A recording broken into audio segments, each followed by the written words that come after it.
All right, everyone, we were doing a quick review on this Honda Pioneer 1000 Limited Edition. This is a 2018 model.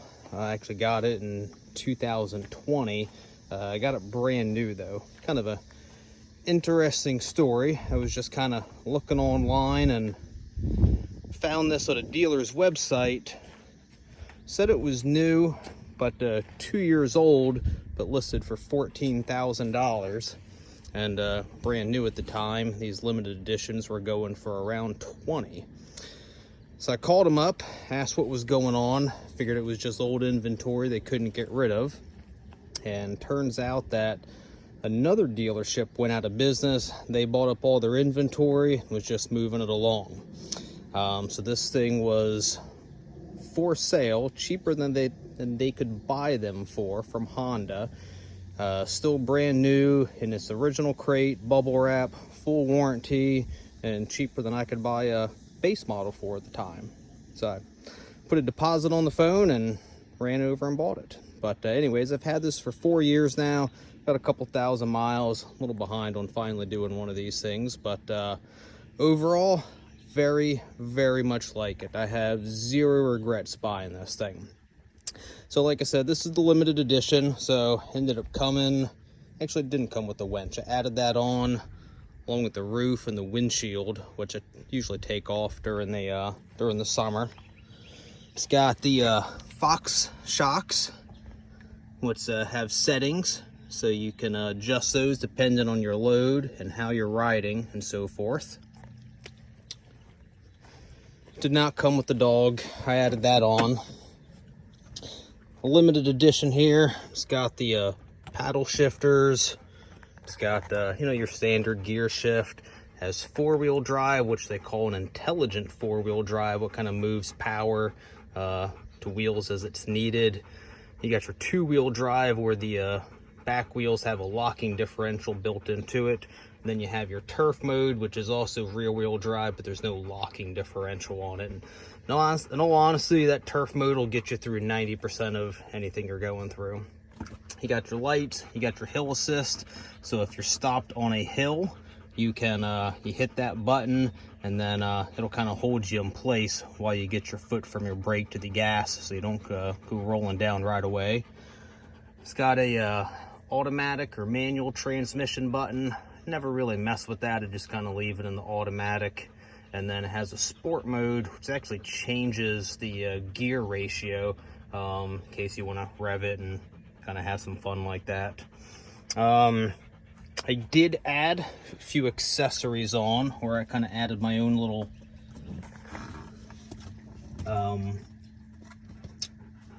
whatchamacallit, that thingy down there. I added turn signals on and a horn, because I do occasionally take this out on the road. Whether that is or is not street legal, we won't discuss. Put a light bar on the front, kind of hit some cabin lights, got a little bit of blue LEDs here at night. Added a stereo, which is up there, and then also added a rear floodlight, so when you're doing some stuff at night, that kind of works. The bed is a tilt bed. Got a little lever right here. It's kind of a manual tilt. If you got a bunch of weight in there, you kind of have to assist it yourself. If you got it really weighed down, you're probably not going to be able to lift it up, but it does work well if you don't have a bunch of stuff in there, or if you want to hose it out. This is a pretty big bed. I don't know the exact dimensions, but it's over 4 feet wide. You can put well over 1,000 pounds in here. This thing is an absolute beast. Kind of showing you a little bit underneath here. Again, you got just a pretty heavy suspension and shocks there. This thing does absolutely fantastic. If you're running over some pretty uneven ground, you hardly even feel it. It's just as smooth as can be. This limited edition also came with an aluminum skid plate in place, which I assure you is pretty nice. And let's see, got a couple dents and dings from just rolling over some stuff, but better that than hitting something else.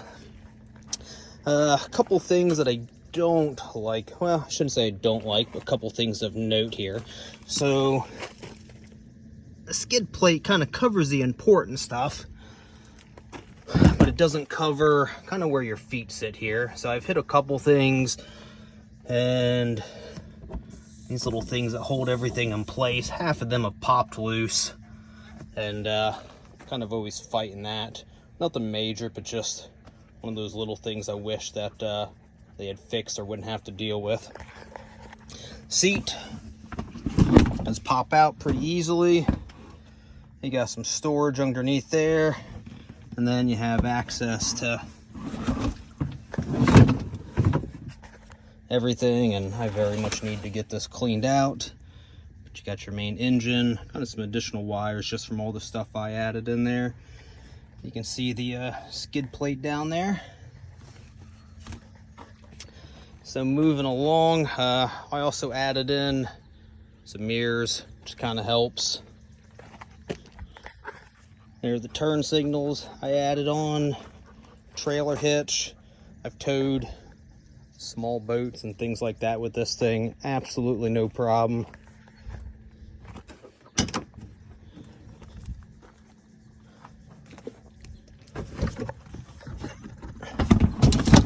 Get this out of the way. Again, you can kind of see on the passenger side where just all these little things seem to pop loose. I know you can get replacements and stuff, it's just kind of annoying.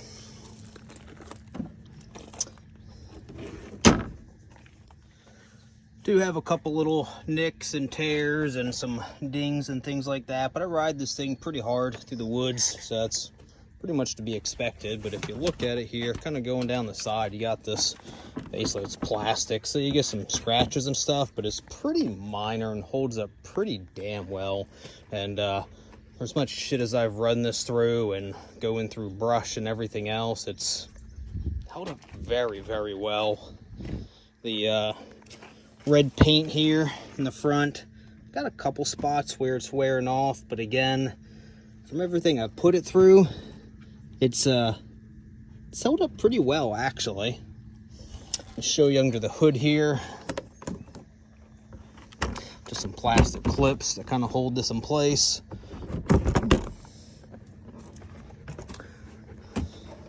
Hi.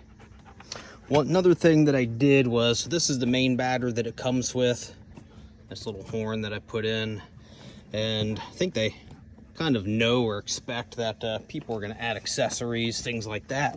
So they actually leave you a pretty empty space here where I added in a separate battery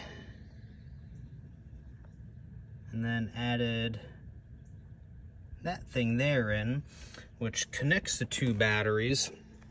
And the way I have this set up is so that all my accessories, my lights, my stereo, all that sort of stuff runs off of the accessory battery, and then that's kind of my main start battery. When the engine is killed, drains the accessory battery, doesn't touch the start battery, but when the engine's running, it'll go ahead and charge both of them. This is my control module for the turn signals, so you can kind of adjust the frequency on how fast you want them to blink and so forth. Overall, I've had pretty much zero issues with this thing. I do have a video as well of me doing like an off-road test. You can kind of see some of that. Make sure to check that out if you're interested. But this thing will do absolutely do highway speeds. I've had it up to 50, 60 miles an hour, and it probably has a little more to give. As far as off-road, I've got it stuck once or twice, and I'm not sure there are many other machines that wouldn't have been stuck as well. It will go through mud, creeks, hills, all sorts of stuff. Absolutely, like I said, zero regrets buying this thing. So if you're in the market for one of these, I got nothing but good things to say about it. Thanks for watching.